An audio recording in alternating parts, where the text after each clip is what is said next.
Deontay Wilder, LDBC, Haymanites, and all you other fanboys, Jim Gray warned y'all. He warned Deontay Wilder. He told him, we don't want to see this. You know what we want to see.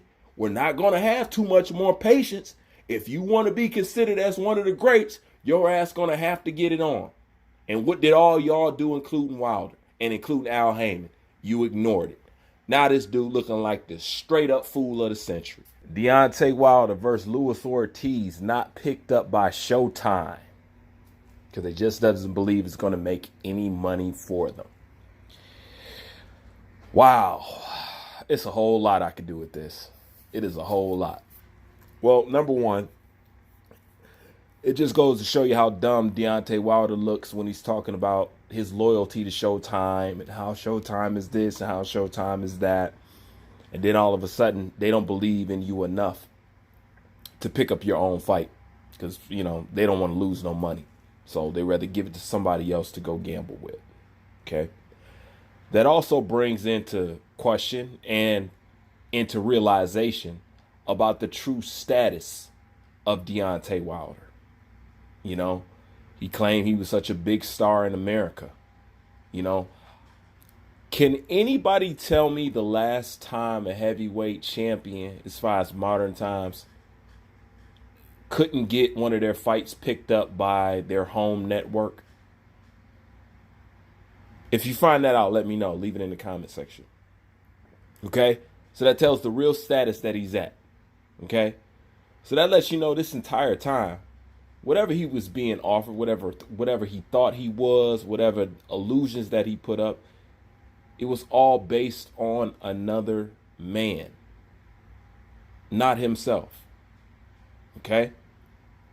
The other thing that this shows you, just like you could tell with the Charlo twins, just like you could tell with the rest of the roster, the Al Heyman plan does not work.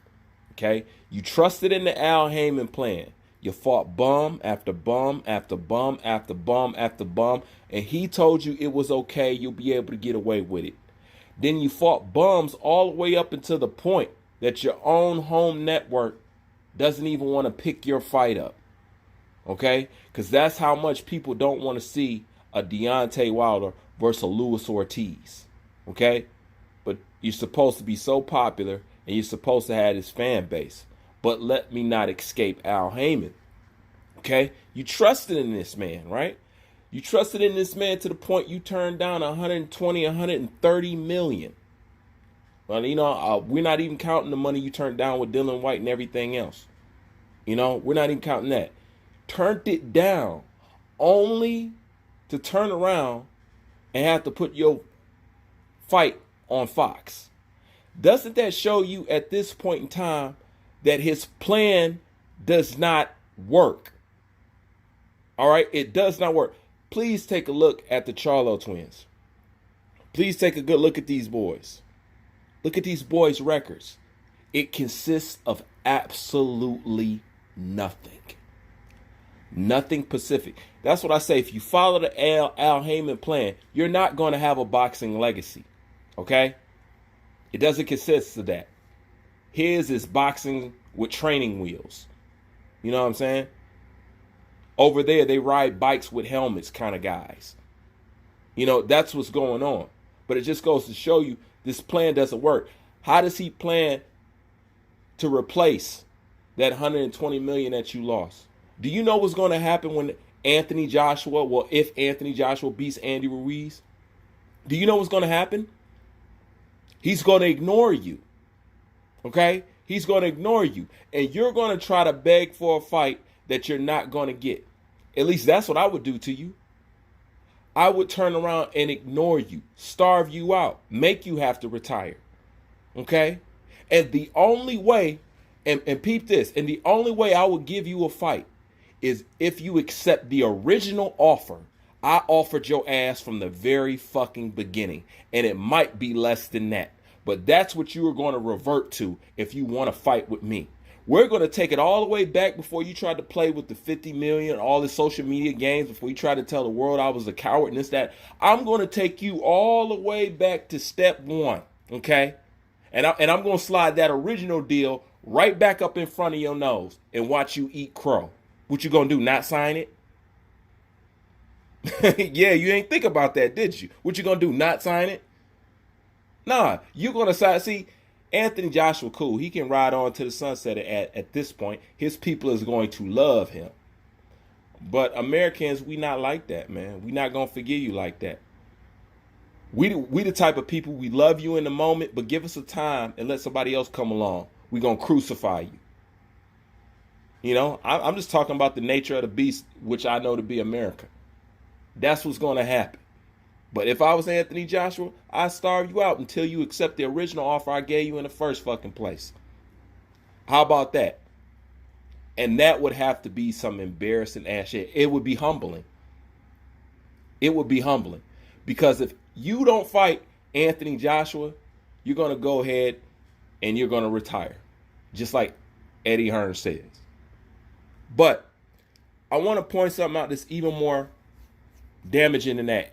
Deontay Wilder has the highest knockout ratio in boxing history, right? Right?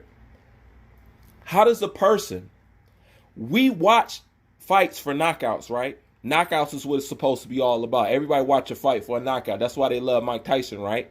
Because I'm going to show you how this shit don't add up. Okay? We all love knockouts.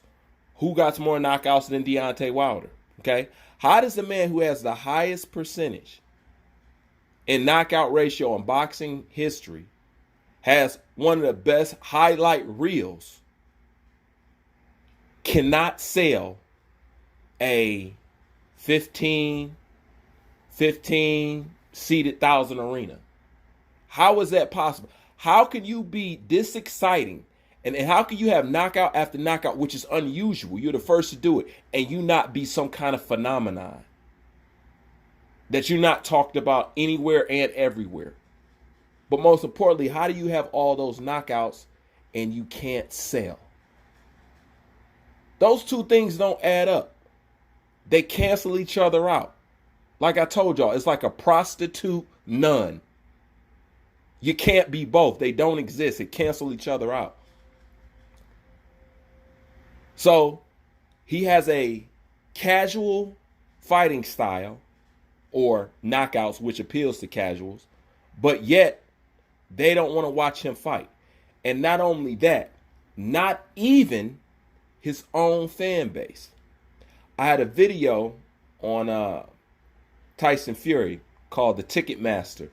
I didn't know that video got cut so early, you know, but it did. But to pick up where I left off with that video when I was finna talk about Tyson Fury's fans, just like Tyson Fury's fans, just like Deontay Wilder's fans, y'all have some diehard that'll go to the ends of the earth fans, except when it comes to going to the stadium and putting their asses in seats. You guys can't do it. I don't understand how you have such a cult-like fan base, but this fan base does not go to support you.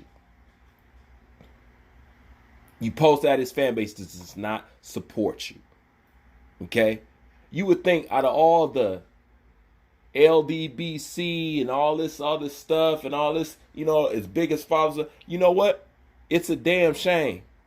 Because I think 78 Sports could sell out I think 78 Sports could sell out a bigger arena than Deontay Wilder.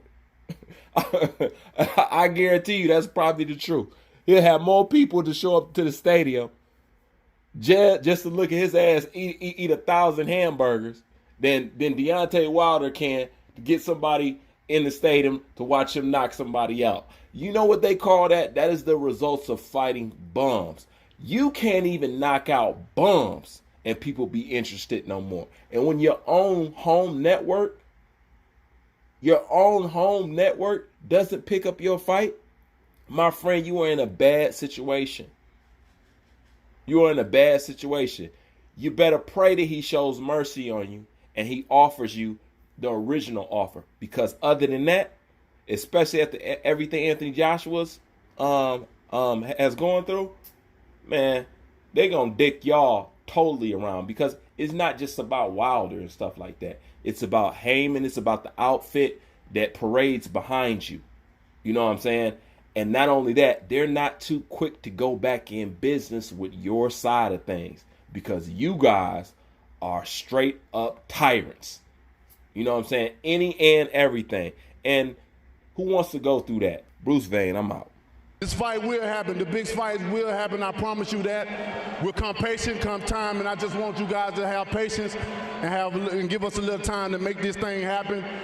The way we all benefit from it, not only just you fans, because we risk our lives in here. So we want to make sure we get the best and the most money that's possible, and the most money that's possible, and the most money that's possible.